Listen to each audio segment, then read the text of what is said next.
አርዕስተ ዜና በሰንኪ ኩናት ከቢድ አካላውን ስኖል ቦናውን ጉዳት ዝበጽሖም ተጋደልትን ምድሓን ዝተጀመረ መደብ ምትኻበቶት ንምዕዋት ተዋዲድኻ ምስራሕ ከም ዘድሊ ተሓቢሩ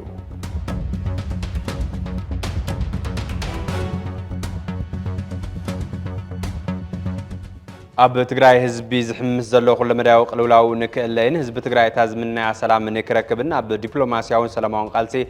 ኣበርቲዕኻ ምስራሕ የድሊ ተባሂሉ ክቡራትን ክቡራንን ዜና ብራኸ ጀሚሮሎ ንኽትከታተሉና ብኽብሪ ንዓድምና ሓቢሮኩም ፀንሕ በላይ ኢሳያስ ፈለማ መልእኽቲ ኣገልግሎት ፈነወ ትግራይ TBS TV ድሕሪ ተጻብኦ ጠጠው ናይ ምባል ስምምዕ ፕሪቶሪያ ኣብ ትግራይ ዝረአ ዘሎ ፖለቲካውን ጸጥታውን ምዕባለ እቲ ስምምዕ ማዕረ ዝሃቦ አንጻራዊ ሰላም ኣብ መሪሕነት ብዝተፈጠረ ቅልውላው ፍልፍል ሻቅሎትን ቀጻሊ ስጋኣትን ህዝብና ካብ ዝኸውን ውዕል ሕድር ኢሉሎ TBS TV እዚ ኣብ መሪሕነት ሕወሓት ዝተፈጠረ ክፍጠር ዘይነበሮ ፖለቲካዊ ኣፈላላይ ዋጋ ከም ዘኸፍል ካብ ሰናይ ጎሓቱ እናገለጸን ብዝተፈላለዩ ፈተውቲ ዓዶም ክግለጽ እናገበረን ምምጽኡ ዝፍለጥ ኮይኑ ጫፋት ዝሓዙ ተጻብኦ እቶም መራሕቲ ግን ፈለማ ንባዕሎምን ንውድቦምን ቀጽሉ ድማ ነታ ብሄርን ትካላታን ሓስዩን ይሓስን ኣሎ ሓደ ትግራዋይ ምብዳልን ሓንቲ ንጽል ዓቕሚ ትግራይ ምጉዳልን ብሄር ከም ምብዳል ክሕሰብ ኣለዎ ካብ ዝብል መበገሲ ትግራዋይ ንዘይ ምብኻንን ትግራዋይነት ንዘይ ምሽርራፍን ብዙሕ ትግራዋይ ሓደ ኾኑ ክብል ተደሚጹ እዩ እንተኾነ እቲ ዝተፈጠረ ምክፍፋል ናብ ዝተፈላለዩ ስትራቴጂክ ትካላት እታ ብሄር ልሒኹ ክሳብ ስድራ ቤት ኣብ ዝጸሉ ሓደጋ ምብትታን ምእታው ንዕዘብ ኣለና እዚ ነቲ ኣብ ውሽጢ ተደጊሉ ዘሎ መረረት ሓዘን ጓሂ ሕቶ ልምዓትን ጠለብ ሓድሽ መድረኽን ብዘይትቋጻጸሮ መንገዲ ክባርዑ ካብ ምግባሩ ብተወሳኺ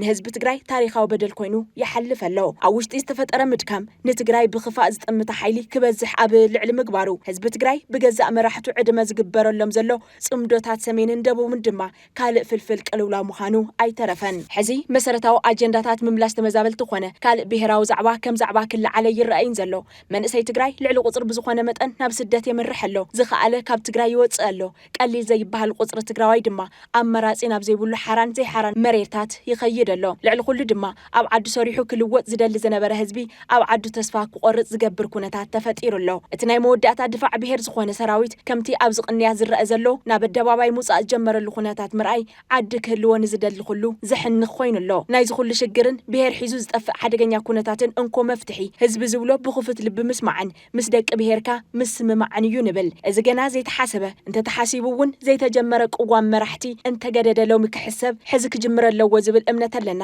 ጸለመታት ተነጽሎታት ምድፍፋኣት ስሙጻኣት ሓሶትን ጸርፍታትን ይኣክል ፈታዊኻ ጸላኢኻ ናይ ምግባር ዝግበር ትጉህ ምንቅስቓስ ደው ይበል በብዕለት ጸላኢ ንምፍራይ ዝግበር ምልሕሓጽ ይኾኖ ብሄራዊ ኣጀንዳ ዝኸልፉ ዕሎታት ጓል መንገዲ ጠጠው ይበል ኩሉ ንድሕሪት ገዲፍካ ናብ ዘተን ምርድዳእን ናብ ምስማዕን ምስምማዕን ምምጻእ ግዜ ዘይህብ ጉዳይ እዩ እዚ ብምግባር ትግራይ ካብ ውሽጢ ምፍራስ ኮነ ካብ ደገ ምፍራስ ክድሕን ንወስን መዋጽኦ ህዝቢ ትግራይ ኣብ ትግራይ ብደቂ ትግራይን ካብ ትግራይን እዩ TBS ኤዲቶሪያል በሰንኪ ኩናት ከቢድ አካላውን ስነልቦናውን ጉድኣት ዝበጽሖም ተጋደልቲ ንምድሓን ዝተጀመረ መደብ ምትእኻብ ንምዕዋት ተዋዲድኻ ምስራሕ ከም ዘድሊ ተሓቢሩ እዚ ዝሓበረ ፕሬዝደንት ታደሰ ወረደ ኣብ መደብ ምጅማር ምትእኻብ ምሕከሚ ንጉድኣት ኩናትን ካልኦት ክልላዊ ስራሕትን ተባሂሉ ዕላውነት ኣብ ዝተበሰረሉ ዕለት ተረኺቡ ኣብ ዝሃቦ ቃል ከም ዝኾነ ቤት ጽሕፈት ፕሬዝደንት ጸብጺብዎ ኣሎ ኣብ ትግራይ ብሰንኪ ኩናት ጽንተት ኣብ ከቢድ ጸገም ዝርከቡ ተጋደልትን ምሕካም ዝተጀመረ ውስን ምንቅስቓስ እኳ እንተሃለወ ምስ ዘሎ ጸገም ዘይመጣጠን ብምዃኑ እቲ ጸገም ንምፍታሕ ተወሳኺ ጻዕሪ ከም ዝሓትት ኣብሪሁ ነዚ ተግባራዊ ንምግባር ድማ ዝተፈላለዩ ኣታዊታት ንምዕባይ ዘኽእሉ ስራሕቲ ይውገኑ ከም ዘለውን ተሓቢሩ መንግስቲ ዓቕሚ ሕብረተሰብ መሰረት ዝገበረ እቶት ንምእካብ ዝተለመ ኮይኑ ካብ መሸጣ መሬት ማለት እውን ሊዝ ካብ ዝተፈላለዩ መስተታት ካብ ሲሚንቶ ካብ ባንክታትን ኢንሹራንሳትን ካብ ሆቴላት አክሲዮናትን ካልኦት ትካላትን ልዕሊ 6.4 ቢልዮን ቅርሺ ክእከብ ይሰርሕ ከም ዘለውን ሓቢሩ እዚ ንምዕዋድ ድማ ትካላት ልምዓት ባንክታትን ካልኦት ዘፈራት ፋይናንስን ሓገዝቲ ክኾና ከም ዝግባእ ዘብርሀ እቲ ፕሬዝደንት ኩሉ ሕብረተሰብ ዝከኣሉ ሓገዝ ብምብርካት ጀጋኑ ተጋደልቲ ንምድሓን ጸገም ትግራይን ምፍታሕን ኣብ ዝግበር ጻዕሪ ግድኡ ክፍጽም ጸዊዑ ድሕሪ እቲ ተኹሲ ጠጠው ዘበለ ስምምዕ ፕሪቶሪያ ሓደ ዓብዪ ብሄራዊ ማሕበራዊ ኣጀንዳ ዝኾነ ምሕካምን እግሪ ምትኻልን ተጋደልቲ ሕዚ እውን ዝተተለመ ስራሕ ዝደሊ ኮይኑ ተረኺቡ ኣሎ ፓነል ሕብረት ኣፍሪካ ብቁልጡፍ ክጽዋዕን ኣፈጻጽማ ውዕል ፕሪቶሪያ ዝምልከት ኣጀንዳ ልዕሉ ክዝትን ጻውዒት ቀሪቡ ማእኸላይ ኮሚቴ ህዝባዊ ወያነ ሓርነት ትግራይ ካብ 8 ክሳብ 13 ሕዳር 2018 ዓ.ም ኣካይዶ እዩ ኣብ ዝበሎ ስሩዕ ኣኼባ ኣፈጻጽማ መደባት ተፈጻምነት ውሳነታት መበል 14 ውድባዊ ጉባኤ ህልው ውሽጣዊ ኩነታት ትግራይን ኣፈጻጽማ ውዕሊ ፕሪቶርያን ዞባ ቀርኒ ኣፍሪካን መሰረት ገይሩ ከም ዝዘተ ኣብ መርበብ ሓበሬቱ ዕላው ገይሩሎ መንግስቲ ኢትዮጵያ ነስምምዕ ብምጥሓስ ዕጡቃት ምውዳብን ብምዕጣቕን ኩናት ካብ ምጽሕታር ሓሊፉ ደብዳብ ድሮን ከም ዘካየደን ካብ خالق زورو كينات كاب مصحتار كقطب كم زقبون أب مجلسيو علاو غيرلو زرزرة مجلسي كم زسعبك قربيو مأخلاي كوميتي حزباوي ويان حرنة تجراي كاب شمونتا كساو 13 حدار كل تشعن 10 شمونتا عام تمرت أب زكايد سرعة أخيوا أفز أسماء مدوات أفز أسماء وسنتات مبل 14 ودوا وجوائن هلوي وشت أو كنتات حزبي زبان مسرت جيرو عام يغزته بمكياد كاتسلتي أنفتات قالسب من صار سرعة أخيوا أزازي مولو بمبال جمر مجلس ودب حوحات بمسرت تفز أسماء مدوات مسرت جيرو بزرزر زجمجمة مأخلاي كوميتي ودب حوحات زاجد استسرحوا عبيت بوليتيكا وسرحتي تتأخيرهم كقصلو كم زجباء بمغمات مستي أنصار زلو حدقان سفي حتو هزبن كاب حلوف بزلع على نهري كسرحن قال سكا كايدن أنفت كم زقمته قاليصو عفز أزما وسنتات مبل 14 ودوا وقواي حوحات مسرت كيرو أبزا كايدو قم دما دحرتي قواي ودوام أقات إمو كابز نبرا ناي مفراس حدقا وصيو أب زحشو قمنان ودوا وحدنتن كم زركب بمدمدام بتي بهراو كحداز فتس أما قجل لخونة تباهيلو كبتات انتكير وزنبرا عقمتات مخاته أب متخابن قزياو من محدار كم معررن مقبار هزب بمتحبار زتخايدك ألسن وصيتاو منبارو كم زجمجمة حبيرو أبهلو كنتات أب مأخلات معقوبة مسز بزلو استمازاولون تسددون وجنات بعمقات زجمجمة مأخلاي كوميتي ودب حوحات وجنات زلو وكنتات أزيوزة حساس بمخانو منجستي إثيوبيا بمسرس من معبروترا وحسن أم بستحلون أقرب استغلوا الملكعون عم مربتهم كملسو جبوا كتصاوت وتصوي علو منجستي إثيوبيا أب كند بمسرت تسمم مع مسحوحاتن كزياو من محدار تجراين تواديدو جبوا زفتم موتن سقاين هزبي زنا وحشفتت أو كبل معراب تجراي بحايل وريرم زحاز عطقاتن سفرتن كاب حقاو منجستاو لعلاو مريت تجراي كوص بمقبار اتبهراو منو تغير زقدد زلو هزبي حراك وصن استمازابلس تسدد هزبي ناب مربتو كملسن جبوا كتصاوت يقبايلو نهلوشت أو كنتات مسرت جيرو سفيح ميت زكايد مأخلاي كوميتي ودب حوحات أب سناي من محدار مريت معدنن أو وهابا قلقالوت فتح زلو وسفيح تقام مفتاح مسجزياو من محدار بموجود بزلع على تخرات كسر حلو كم زقباء جم جمال لخيلو بفلاي دما أزيو أتقام خوين زلو قاعدين نبلشونا نسرار حنا ملكتو بصفحة زجمجمة خوينو حبرة سبب زساتفك ألسخ جبر أنفت أميت قال خيلو أبيك أسأل عقم تجراي بزجنا زب ملكعو كاب هزبي زلع على حطوتات نمملاس زخلو سرحة تكسرحن نمن سيدك أنستيو سراس وقت قدعت أكلن دقف زد اليوم وجناتن تخرج زجبر ربرو ككايدن أنفت كم زقمت أون جالس الله أبنا حوي سرحتي مسرت بمجرد ما مهر تحرش زعمت بأبواو كأكب ناي مسنو سرحتي قلتفوك جمر كم زلوا بمردة أبي كتماتات نمن أسي عد سرح كم مشاچون سرعات نقدي بملكع كحزن كم قدما نزر أزلو أجمع تهزبي بخبابي إنبود دابتاتو نبيلو بصفحات كساتفو بمجار زفتهم جبنات مثل أكلات تتواديدو كاب منش أمن منكات رب ككايد أنفت مقماتو أبي مجلس يحبير الله ما خلاكم يتودوا حو حززتي له خالي زعبة من قستي تبيع نتسمع بمتحاس عطقات بمودابن بمعتاقن كوينات كاب متحتار حليفو كبار مسوعات خفل زجبر دبداب دونور زل على بوليتيكا وسانستو حاولوا مخانو زملاخت كم زخانة بمزتاي من قستي تبيع زبقة ستفقات زسعب خالي زور كوينات كاب متحتار كقطب سوي علو كاب زبط وساخ من قستي تبيع أب تجراي أو جوزلو عصوان كبان كم أون تجراي ما أخله كتن عجرجرن مجوار زكاي جوزلو من قصقاس بعمق الزتي اللي خوينو من قستي تبيع مهيا سرحتنياتات من قست ندادن كم أون مسرتاو شقطات بمكلكالن موقع عزيا بمقل لأن حزب تجراي أتمقان مسكوان كم أون تدفيو نعبك أتون مجوار يجبرلو زوالو قصقاس بمخنان تأو كبل التحساسي بلو الدرادرتي بانل حبرات أفريكاس من معبروتيران نخفرم أو انتاو إجامستز أو تهاجرات عالم لخاون هجراون تكالاس من معبروتيرا كابزخون يخون أوان للعلي أب حدا كم زودق بمجنزاب بانل حبرات أفريكا بقولت أوف كس أبو عن زاج زلوا فس أزمات سمعن زمع بزلوا حدا كويناتين كجم صعنتو خجبر بمتصوع بوجن ودب حوحات ككايد أنا حس عرتة أنا خير كقصل أنفت مقمات وجن جالس الله ما خلاكم يتودب حوحات أب اللوزوا ومعوالتات ونسى في حمية كم زكايد زجلت أخوينو محبر سب علم نتي أبزوانا أدبن بينو زلوا دبنا كوينات أما عديو كريو كم زي جبان سعبينو دما أبزواز والسنس لزي كنا بأجون ملاي جبو سقط خجبر متصوعو جالس الله أمودعتا أب هزب زر زلوا أجمعتن حتوتات هزبي بدرجات أفافنتو من تنتصيرهم أتهم قلت فتح زتقلوك قدامنت بمهاب كسرحن حلوات دحنت هزب تجراي وحسن مقبار مسا عقمتات مخته تجراي بموجودات كسرح أنفتات بمقما سرع قبائيو كم زازمة عبير الله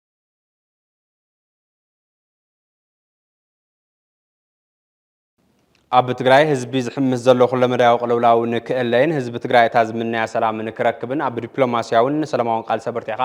ምስራሕ ድል ተባሂሉ እዚ ዝበለ ኣተሓባባሪ ተበግሶ ሰላም ትግራይ ዝተባሃለ ሲቪል መንቀስቃስ ሓጎስ ኣብርሃ ባይ እንትኸውን ትማሊ ኣብ ከተማ አዲስ አበባ ዝተኻየደ ዋዕላ መልኪቱ ኣብ ዝሃቦ ቃል እዩ ድሕሪ ኩናት ትግራይ ሕዌትን ዳግመ ህንፀትን ትጠልብ ዝበለ ዶክተር ሓጎስ ዘሎ ምንቅስቃስ ሙሉእነት ንክህልዎ ኣብ መላእ ኩርናዕ ዓለማ ዝርከብ ትግራዋይ ክሓብርን ኣብ ሰላማዊ ቃልሲ ክሰምርን ከም ዘለዎ ገሊጹ ዝረኣይ ዘሎ ፖለቲካዊ ፍልልያት ብዘየገድስ ተጋሩን ትግራይን ብዝእክብን ብዘራኽብን መንገዲ ክምራሕ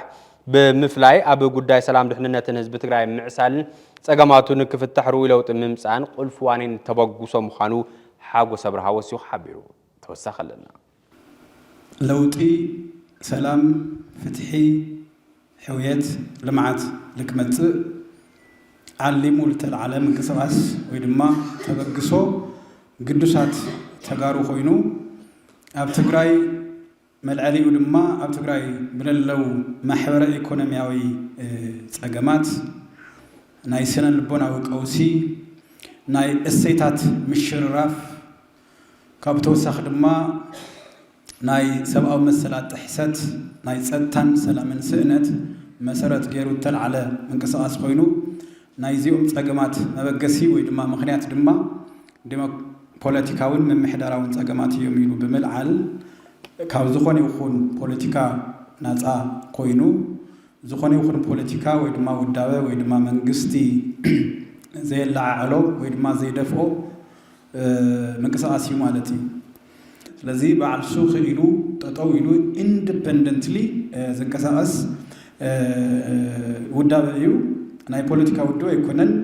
ናይ ዕርቅን ናይ ሽምግልናን እውን ኣይኮነን ሽምግልናን ዕርቅን ኣካል ነዊሕ ጉዕዞ ናይ ዝተበግሶ ክኾኑ ይኽእሉ እዮም ዕላምኡ ግና ኣብ ሕግን ሕገ መንግስትን መሰረት ዝገበረ መትከላቱ ድማ ሰላም ኣሳታፊነት ሕግን ሕገ መንግስትን ሕውየት ዝብሉ 4 መትከላት ሒዙ ብስርዓትን ሕግን ሕገ መንግስትን ዝኣምን ኣብ ከይዲ ድማ ዝተፈላለዩ ናይ ጎንፀፍታት ሓታት ሽምግልና ዕርቂ ክህሉ ይኽእሉ እዮም ግን ድማ ናይ ሓደ መዓልቲ ናይ ክልተ መዓልቲ ናይ ክልተን ሰለስተን ሰበስልጣናት ዕርቅን ሽምግልናን ጸገም ህዝብ ከም ዘይፈትሕ ብምእማን ንነዊሕ ግዜ ክጸንሕ ዝኽእል ብትካላዊ መንገዲ እውን ክንቀሳቀስ ድሌት ዘለዎ ነዊሕ ራእይ ዘለዎ ፍላይ ድማ ኣብ ትግራይ ስሩዕ ዝኾነ ዝተመረጸ ብህዝቢ ዝተመረጸ መንግስቲ ክሳብ ዝምረጽ ህዝቢ ትግራይ ብዝመረጾ ብግዚያዊ ከይኾነስ ብዝመረጾ ስሩዕ መንግስቲ ክሳብ ዝመሓደር ተናእሰ ማለት እዩ ክንቀሳቀስ ዝዓለመ ትካል እዩ ወይ ድማ ኢኒሽቲቭ እዩ ኣብዚ ተበግሶ እዚ ዋላ እኳ ተበግሶ ሰላም ትግራይ ወይ ትግራይ ፒስ ኢኒሽቲቭስ ንብሎ ካልኦት ሰላምን ጸጥታን ድሕንነትን ለውጥን ህዝቢ ትግራይ ዝደልዩ ህዝብታት ሓይልታት ውዳበታት መጺኦም ክሳተፉ ይኽእሉ እዮም ብሰብ ተፈጠረ ጸገም ደቂ ሰባት ዝፈጠርዎ ጸገም በደቂ ሰባት ክፍታሕ ይኽእል እዩ ኢልና ስለናምን ህይወት ከይተኸፈለ መስዋዕት ከይተገበረ ደቂ ሰባት ዝፈጠርዎ ጸገም ደቂ ሰባት ክፈትሕዎ ይኽእሉ እዮም ስለዚ ወዲ ሰብ ካብ በስርኡ ብርእሱ ክሓስብ ካብ ብጥይት ብህንህን ዘተታት ክሓስብ ስለዚ ትድሕር ዝኾነ ናይ ኩናት ባህሊ ተሪፉ بسلامه من قدي سلطون بزخون من قدي بعمره تم استفتروا مهنياتون زبنا عرب عالم زبنا أبره زبنا تعدسه industrialization بزح تخيل اليوم أبانا جناتهم وياناتنا نايكوينات ويانيتات سلزنورو قندما محور سوا ويانا ويدما social revolution أمن قدتات سلت تجنقفوا ويمسكرج سلزقاتهم أبرهوت كفتر اللو أب حد ودسو أب حد تقراوي أب حد إثيوبياوي مصر أفريقيا زل محور سو ناي سلام يخون ناي مرققع ناي ساينس ناي مخنيات أبرهوت تفتيرو نوي حجزي بسلامة من قد كوكو عزي إلو بمعنى تبقي زي العالم على تيو سلازو خلو تقراوي خلو ناي تقراي سلام زدلي ناي تقراي سلام أكل سلام إثيوبياوي أكل سلام مبرا أفريقيا إلنا بمعنى زخوني يكون من قدي في الله تجارو استفرالي من قد غلطات كل يوم ناو حدا بمزا هن مهن إلا بس هاي نسل بمغنيات بمرتعون بدسكشن أمينا مفتح مزا نخلينا سلازي بس فيدرال منقستي بس خارج من الكتب أكلات ሃገራዊ ክልላዊ ዓለም ለኻዊ አካላት ብምርድዳእ ዘይፍታሕ ነገር የለን ኢልና ስለናምን ብኡ ንንቀሳቀስ ስለዘለና ስለዚ ኩልኩም ኣብ ትግራይ ኣብ ኢትዮጵያ ኣብ ካልኦት ከባቢታት ዓለሙን ዘለኹም ተጋሩን ጉዳይ ዝትድግፉ ህዝብታትን ናትና መረበቶም ንክምለሱን ዝተሓደገ መሬት ህዝቢ ትግራይና ብሰብዋኑ ከዓቱን ለዘብን ምርድዳን መቃለሲኻ ምግባር ወሳኒ ተባሂሉ እዚ ዝበሉ ኣብ ጉዳይ ምጽናዕ ሰላም ምድልዳል ብሄራዊ ዓቕምን ካልኦትሉ ኩነታት ትግራይና መልኪቶም ነበርቲ ወረዳ እንዳባጽሓማ ኣብ ዝሃብዎ ቃል እዩ ሕሉፍ ሓሰራ መከራ ህዝቢ ትግራይ ንከይድገምን ዝተረኸበ አንጻራዊ ሰላም ንክቐጽልን ተጋሩን ንባዕልና ክንረዳዳ ይግባእ ዝበሉ እንትኾን ግደግዚያዊ መምሕዳር ትግራይ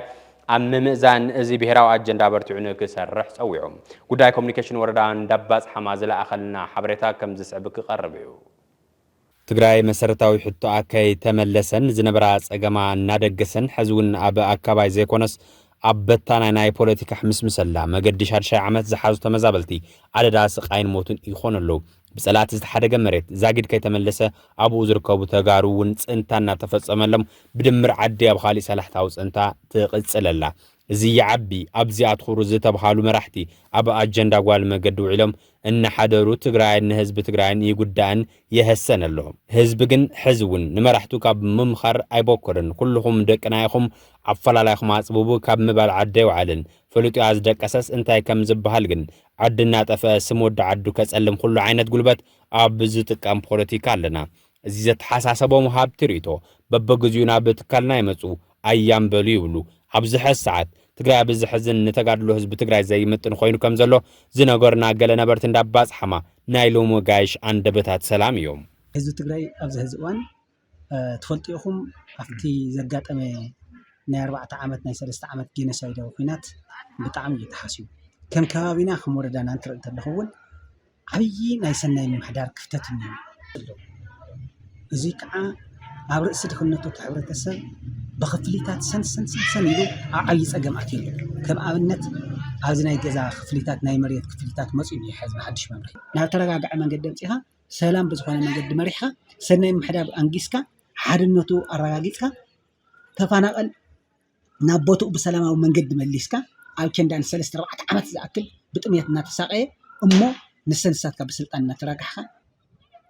ياو تقرأ حزلا تكونتات أو كبيت سجمرنا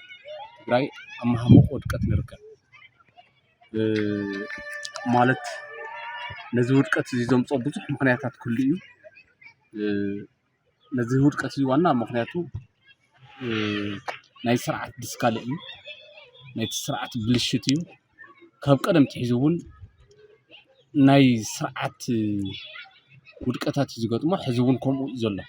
بريتوريا كوب سرو زبالة شراية بعلناي بريتوريا كان قوة اللو نخيل زنارنا نحنا تيتخفافلنا قران تيفلنا وشيتنا خباويا ونفن تينزحنا كم تازنارنا يا خم حدث إنا نزارو نيرنا خم حدث إنا نعسل نيرنا نزيئات تقيبنا تازرخونا يا عوت بزا من قد زيئة غيرنا كنعوتا نيرنا عمتي موسدت كلتا عمتي موسدت ناي علاقتنا ناي وشتنا خونتات بمفلات أمي نزي خونتات دي نجحريت بويتو وزن استمزابلو وغناتنا مربطهم نكملسون حزب تግራይ ሰላም ረኺቡ እፎይ ክብልን ምስ መንግስት ፌደራል ሰላማዊ ርክብ ምስራት ነገራት ብልዝብ ምፍታሕን ናብ ሰማላይ ሕወት ምኻድን ከም ዘድሊ እቶም ሃብ ትሩይቶ ገሊጾም ፌደራል መንግስቲ ብዛዕቱ ለመሰረት ተመዛበልቲ ካብ መሬቶም ካብ መረበቶም ካብ ቦታኦም ተፈናቂሎም ንዓመታት ዝኣክል بزي ጦርነት ህዝብ ኮ ድምጽ ጥይት ኢና ዘይ ሰምዕ ዘለና እምበር እዞም ተፈናቀልቲ ዜማ ኣብ ከባቢና ዘለው በሰላሕታ ጥሜት بسلعتا سناي محداب بعرقان سنسن يلم ينصفتو يلزم እዚ ድማ ፌደራል መንግስቲ ከመውዕሉ መሰረት በዘይ ምንም ጦርነት በዘይ ምንም ስቃይ በዘይ ምንም መከራ ናቦቶም ክምልሶም ክኽእል አውዚ እቲ ውድብውን እቲ መንግስቲ ትግራይ ትግዚያው ምሕዳር ትግራይ ውን ንዚ ከምዝ ለይትን ቀትርን ካሊ ስሩሑ ገዲፉ ፈጺሙ እንዚ ክፍጸም ተጽዕኖ ፈጥረ ለዎ መንግስቲ ተጽዕኖ ፈጢሩ በሰላም ናቦቶም ክምልሱ ለዎ ፌደራል መንግስቲ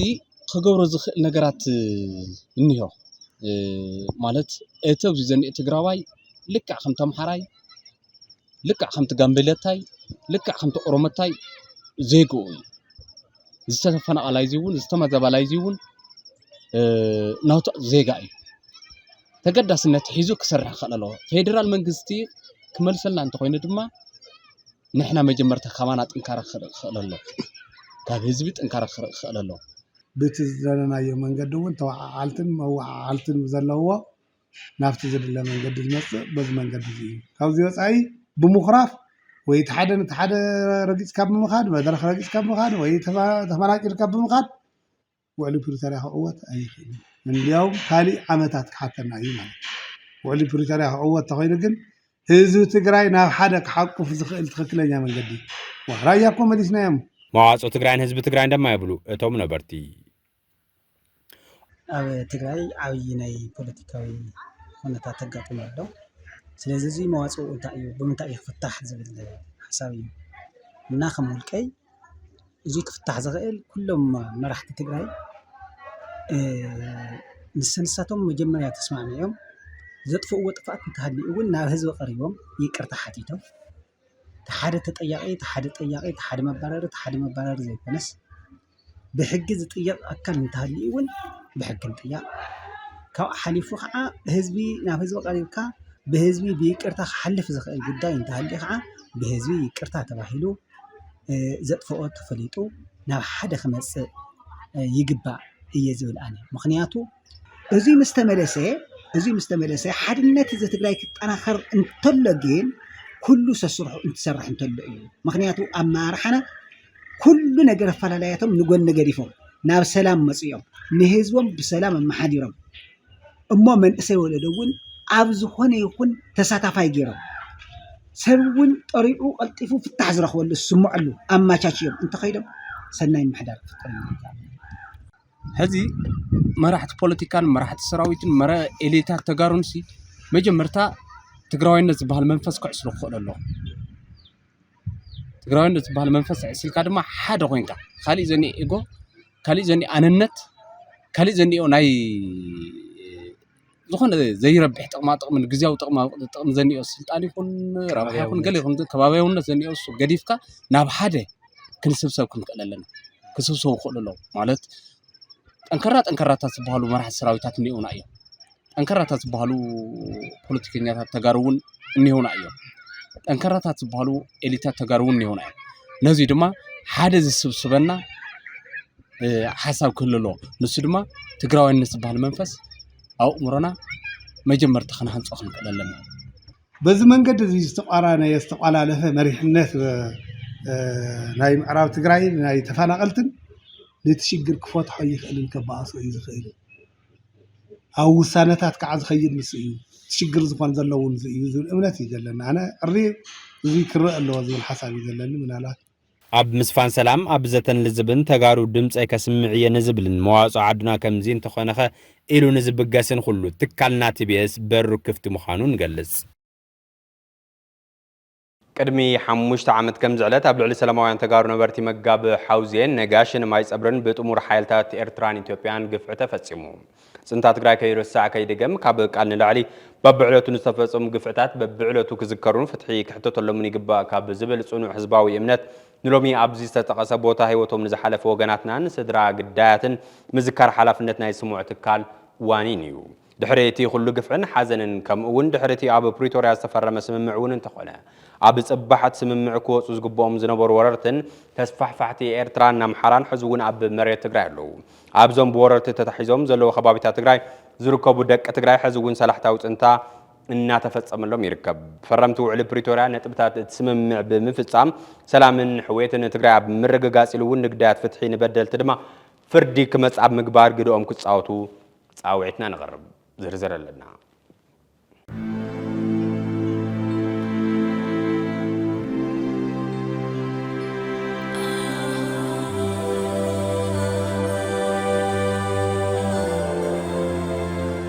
ብሰንኪ ኣብ ትግራይ ዝተወልዐ ጽንተታዊ ኩናት ኣብ ልዕሊ ንጹሃን ዝተፈጸመ ግፍዒ ማእለያ ይብሉን ግፍዒ ህዝቢ ከይርሳዕ ከይድገም ቲቪኤስ ቲቪ በብዕለቱ ዛንታታት ጆኖሳይድ ይቐርብ ከምዚ ዕለት ቅድሚ 5 ዓመት ንጹሃን ነበርቲ ነጋሽ ሓውዜንን ማይ ፀብርን ብሰራዊት ኢትዮጵያን ኤርትራን ብዘስካሕክሕ ኩነታት ተቐቲሎም ኣብ ልዕሊ ደቂ ሰባት እንስሳን መሰረተ ልምዓትን ንምእማኑ ዝኸብድን ሰፍ ዘይብል በደልን ግፍዕን ተፈጺሙ ምፍጻሙ ዝዝከር ኮይኑ በዚ ጨፍጫፍ እዚ ወላዲ ብዘይ ውላድ ውላድ ብዘይ ወላዲ ክተርፍ ክኢሉ እዩ ድሕሪ 5 ዓመት ሕዚ እውን ህዝቢ ኣብ ዘይተመለሰ ሕቶን ዘይተረጋገፀ ፍትሕን ይርከብ ይርከብ ንዝበጽሐ በደልን ግፍዕን ፍትሕን ክርከብ ከም ህዝብን መንግስትን ብሓባር ተናቢብካ ምቅላስና ተገብአ ብሰንኪ መራሕቲ ሕወሓት ዝፈጠርዎ ናይ ወንበር ውጥጥ ኣሽምባይዶ ንዝበጽሐ በደል ክቃላሕን ፍትሒ ክርከብን ህልው ጸጥቱ ክኽብርን መንገዲ ልምዓት ክጅምርን እኳ ኣይከኣለን ካብ ጽንታ ዝወፀ መንእሰይ ትግራይ ኣደዳ ስደትን ስቃይን ሞትን ክኸውንን ኣብታ ህይወቱን ኣካሉን ዝገበረላ ትግራይ ንምንባር እውን ተስፋ ዝስነሉ ብርክ በፂሑ ከም ዘሎ ዕለታዊ ተሪኦ ኮይኑሎ ፍታሕ ዘይረኸበ ጽንታ ምቕጻሉን ነዚ ዝምልከቶ መንግስቲ ዘይምርጉን ህዝቢ ከም ህዝቢ ኣብ ዘይተደለየ ሻቅሎት ኣቱ ይርከብ መራሕቲ ካብቲ ዘለዎ ወጥሮ ወፅኦም ህዝቦም ፍታሕ ክረክብ ክሰርሑን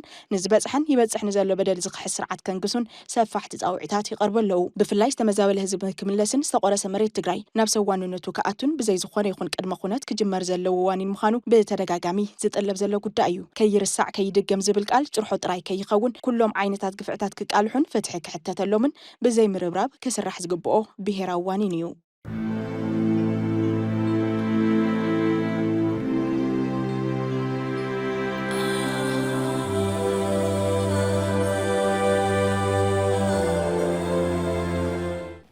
ኣብ መወዳእታ ቲቢኤስ ቲቪ ስሩዕ ፈነወ ካብ ዝጀመረሉ እዋን ፈሊሙ በቦርሑ ፍሉይ ናይ ትኹረት ኣንፈት እናነፀረ ዜናን መደባትን ቀሪፁ ኣብ ምፍናው ምጽንሑ ይዝከር እዚ ሒዝናዮ ዘለና ወርሒ ህዳር ድማ ይምዕብሉ ኣብ ዘለው ጸጥታውን ፖለቲካውን ጉዳያት ንዕቀባ ሰላምን ሓለዋ ብሄራዊ ድሕንነትን ዝኾኑ ኣጀንዳታት ምቕራፅን ባህጊ ሰላም ህዝቢ ትግራይ ንደጋውን ውሽጣውን ሓይልታት ምስራፅን ይኸውን መሰረታዊ ሕቶታት ህዝብና ዝምለሰሉ ብሄራዊ ህላዊ ዓድና ዝረጋገፀሉ መንገዲ ሕወት እንዳግመ ህንፀት እንተተለሙ ፍጻመ ዝረኽበሉ እቲ ብሕታዊ መንገዲ ዘተን ምርዳእኒ ካብ ዝብል መሰረታዊ ቅዋም ብምብጋዝ ኩሎም ሓይልታት ንሰላም ኢዶም ክህቡ ጻውዒት እናቕረብና ቲቢኤስ ነዚ ገዚፍ ብሄራዊ ዋኒን ብፍሉይ ይጥምት ኣሎ ሰላም ሕርያ ህዝቢ ትግራይ እዩ ሕቶታት ትግራይ ብሰላማዊ ፖለቲካዊ ቃልሲ ምፍታሕ ይከኣል እዩ እዚ ንረብሓ ህዝቢ ዝሕለቕ ኣጀንዳ ንሎሚ በዝሕብ ትሕዝቶ ክነልዕሎ ኢና ናይ ውሽጢ ካፈላላይ ናብ ደገ ናይ ሙፃእ ባህሪ ኣሎ ናብ ደገ ሓይልታት ምጽዋዕ ብኩሉ ወገን ኩሉ ይኽእል እዩ ኢለ ግምት መረዳእታ ስለዘይብለይ ስለዚ ዝኸምዚ ዓይነት ነገር ቀይሕ መስመር ክተቕምጥ ኣለካ ኢለ ይሓስብ ቀይሕ መስመር ክቕመጥ ኣለዎ ናይ ትግራይ ናይ ተጋሩ ናይ ኩሎም ሓሳባት ብሰላም ክስምዑ ኣለዎም ብኩሉ ነገር ኣብ ጠረጴዛ ክወዳእ ኣለዎ ግን ድማ ናይ ደገ ጸላእቲ ዝምልከት ምናልባት ናይ ደገ ጸላእቲ ንመን እዮም ዝብል ኣብቲ ብያነ ፈላላይ ክህሉ ይኽእል እዩ ዜሮ ግን ተጸዋእቲ ዋላ ንብሎም ጸላእቲ ገለመለ ዝብል ገዲፍና ተጸዋእቲ ወይ ናይ ትግራይ ኢንተረስት ናቶም ኢንተረስት ኩሉ ክስውኡ ዝደልዩ ሓይልታት ኢልና ወሰድናዮ ቀይሕ መስመር ክቕመጥ ኣለዎ ኢለ ይሓስብ እዚ ቀይሕ መስመር ፈላላይ ክህሉ ይኽእል እዩ ብዙሓት ሰባት እዚ ቀይሕ መስመር ኣብቲ እዩ ክህሉ ይኽእሉ ዜሮ እዚ እውን ናይቲ ኣካል ናይቲ ጠረጴዛ ዝግበር ምይይጥ ኣካል ይኸውን ዘለዎ ቀይሕ መስመር ናኸ ኣበይ ይኸውን ዘለዎ ዝብል ፈላላይ ክህሉ ስለ ዝኽእል እውን ምስ መኒና ክንሰርሕ ዘለና ምስ መኒና ዘይንሰርሕ መለ ዝብል ኣካል ተፈላላይ ንሱ መንጎ ልሂቃን ትግራይ ዘሎ ፈላላይ እዩ እሱ እውን ኣካል ትምይጥ ይኸውን ዝኽእል ኢለ ይሓስብ ዜሮ ግን እንታይ ክብል ዝደሊ ቀይሕ መስመር ግን ክህሉ ኣለዎ ኢለ ኣምን ኣነ ንባዕለይ ናይ ትግራይ ቀይሕ መስመር እዚ እዩ ኢልና ክነቕምጥ ኣለና ከመይ ኢና ነቕምጦ ዝብል ግን ያው ብምይይጥ ኣካል ተፈላላይ እውን ስለ ዝኾነ ኣብ ጠረጴዛ ተስማዕሚዕኻ ወይ ድማ ዜሮ ቀይሕ መስመር ክቕመጥ ኣለዎ